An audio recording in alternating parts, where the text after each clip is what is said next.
ang inuusig sa gawang puspos ng bait, pagkat may kakamting langit. Alleluia, alleluia, alleluia, alleluia.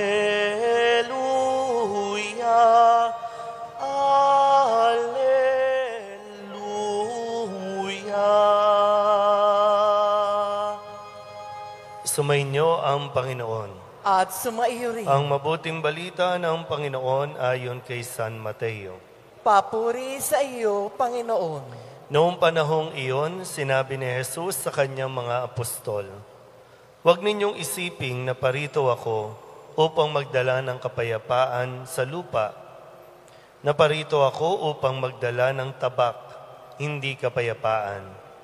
Sapagkat naparito ako upang papaglabanin ng anak na lalaki at ang kanyang ama, ang anak na babae at ang kanyang ina, ang manugang na babae at ang kanyang biyanang babae, at ang kaaway ng isang tao'y ang kanya na ring kasambahay. Ang umiibig sa ama o sa ina nang higit sa akin ay hindi karapat-dapat sa akin. At ang umiibig sa anak na lalaki o babae nang higit sa akin ay hindi karapat-dapat sa akin. Ang hindi napapasan ng kanyang krus at sumusunod sa akin ay hindi karapat-dapat sa akin. Ang nag-iingat ng kanyang buhay ay siyang mawawalan nito, at ang nawawalan ng kanyang buhay dahil sa akin ay magkakamit nito. Ang tumatanggap sa inyo ay tumatanggap sa akin, at ang tumatanggap sa akin ay tumatanggap sa nagsugo sa akin. Ang tumatanggap sa isang propeta dahil sa siya'y propeta, ay tatanggap ng gantimpala ukol sa propeta. At ang tumatanggap sa isang taong matuwid, dahil sa siya'y matuwid, ay tatanggap ng gantimpalang nauukol sa taong matuwid. Ang sinumang magbigay ng kahit isang basong tubig na malamig sa isa sa maliliit na ito, dahil sa ito'y alagad ko, tinitiyak ko sa inyong tatanggap siya ng gantimpala. Matapos tagubilinan ang 12 alagad, umalis si Jesus upang magturo at mangaral sa mga bayang malapit doon. Ang mabuting balita ng Panginoon. Pinupuri ka namin, Panginoong Heso Kristo. Isang magandang tanghali po sa inyong lahat.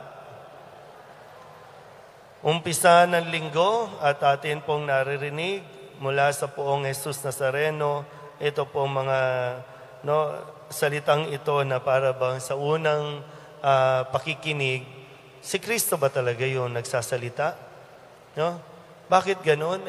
Ang pagkakakilala natin kay Kristo ay man of peace, no? Malumanay, talagang malawak ang pangunawa.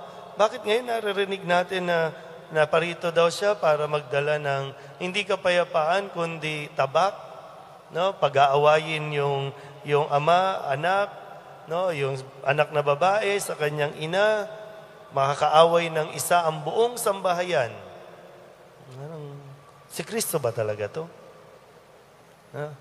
Kaya pag hindi talaga natin pinagnilayan, pwede talaga tayong maligaw, no, at pwede tayong ma-disappoint, no? Hindi si Kristo yan.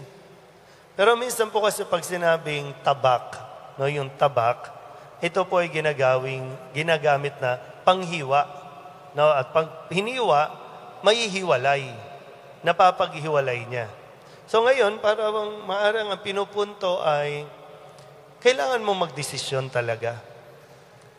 Kung sasabihin natin, tayo po ay alagad ni Kristo, tayo po ay susunod kay Kristo, kaya mo ba talaga itong panindigan? Kaya mo ba talagang desisyonan? Pinili mo na si Kristo? Hanggang kailan mo mapaninindigan yan? Kasi to the point na po pwede nga, pag pinili mo si Kristo, pwede talagang magkahiwa-hiwalay tayo. Kasi ang turo ni Kristo ay ito, iba ang turo no, ng ibang relihiyon o ibang paniniwala o turo ng mundo. Yan. Dati po, no, kung babalikan natin ang kasaysayan natin, tayo bilang mga Pilipinong Katoliko, kung ano ang relihiyon ng tatay, yun ang relihiyon ng buong pamilya. Pero sa ngayon, marami sa mga tatay, parang wala nang pakialam eh. Di ba? Kaya sa loob ng tahanan, may Katoliko, may Muslim, may may iglesia, may born again, may dating daan, may iba-iba. Kaya, para bang sa ganitong pagkakataon, kung maninindigan ka talaga para kay Kristo, para bang maunawaan ni Kristo na kung kinakailangan natin magkahiwa-hiwalay, maintindihan niya yan. Pero siyempre, no, ang tinuturo ni Kristo ay talagang mayroong family values. Pero kung pipiliin mo si Kristo, na minsan, kung kinakailangan mong i-give up ang barkada, i-give up ang kung sino man sa paligid mo na kontra sa tinuturo ni Kristo, then so be it. Mangyayari. Gawin natin yun. Kaya nga, hanggang saan natin kayang panindigan. Kasi, bago pa ang utos, no, na ibigin mo ang iyong mga magulang o igalang mo ang iyong mga magulang, bago pa yan, ibigin mo ang Diyos. So, laging priority ang Diyos. Kung magiging hadlang ang pamilya para mahalin at ibigin mo ang Diyos, maintindihan niya na kailangan mo silang iwan. Kasi dapat nga ang pamilya ang maglalapit sa iyo sa Diyos, ang magpapalalim ng relasyon mo sa Diyos. Pero kung ang pamilya, kapwa mo, kaibigan mo, ang magiging dahilan para malihis ka ng landas at mawala sa direksyon ni Kristo, mag-divide na tayo. Ano bang, maghiwalay na tayo. Yan.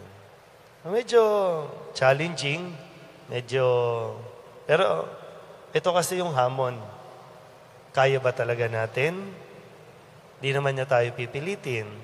Pero ang sabi nga, kung sino man ang magtatwa sa akin, ang ikahiya ako, ikakahiya ko din. Pero yung manatili hanggang wakas, akong bahala sa iyo. Yun ang pangako ng Diyos na dapat nating panghawakan. Amen?